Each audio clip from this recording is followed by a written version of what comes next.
Bom, amores, o assunto de história agora é sobre a abolição da escravatura, presente na página 79 e 80 do livro de vocês.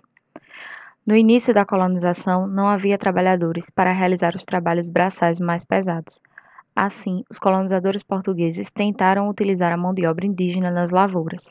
Porém, os religiosos católicos se pronunciaram contra a escravidão dos indígenas. Então, os portugueses foram buscar mão de obra na África para submetê-los ao trabalho escravo. Começou assim a entrada dos escravos no Brasil. Os negros eram trazidos da África e transportados nos porões dos navios negreiros, onde, devido aos maus tratos, muitos morriam durante a viagem. Após o desembarque, eles eram comprados por fazendeiros e senhores de engenho como mercadorias. Eram tratados com violência, não tinham direitos e nem podiam se defender das injustiças que sofriam. Dormiam nas senzalas, barracões escuros sem conforto e higiene. O período da escravidão foi marcado por revoltas e muitas fugas que deram origem aos quilombos, locais onde os negros fugitivos viviam. O maior quilombo foi o de Palmares. Na segunda metade do século XIX, surgiu o movimento abolicionista, que defendia a abolição da escravidão no Brasil.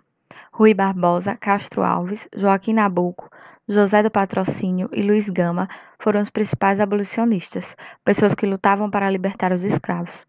Com garra e muita perseverança, os abolicionistas conseguiram, pouco a pouco, dar um passo a mais para a libertação dos escravos. A Inglaterra também teve sua parcela de contribuição para a libertação dos escravos, não por bondade, mas por interesse próprio, ou seja, eles buscavam a libertação dos escravos, mas eles buscavam interesses econômicos, tá?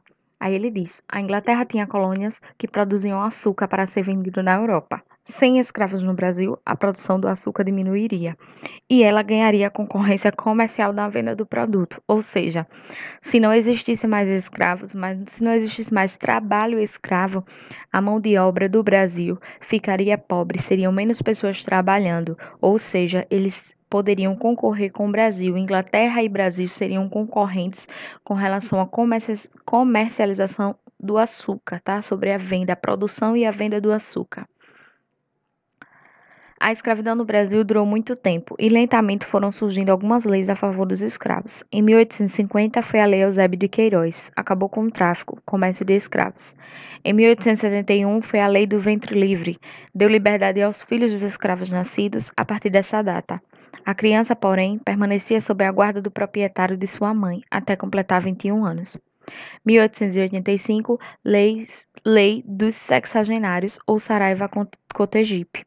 Libertava todos os escravos com mais de 65 anos de idade.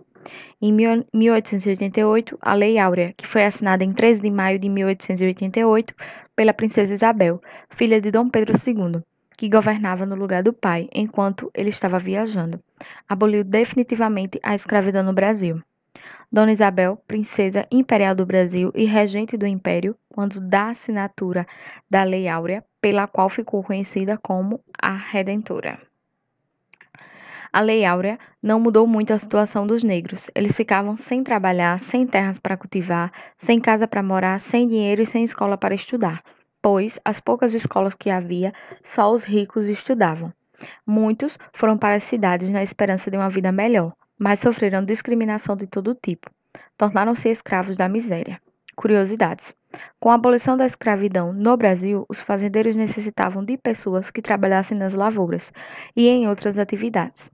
Assim, o país recebeu um grande número de imigrantes, mão de obra assalariada vinda de outros países, que muito influenciaram a cultura brasileira. Bom, amores, qualquer dúvida no WhatsApp.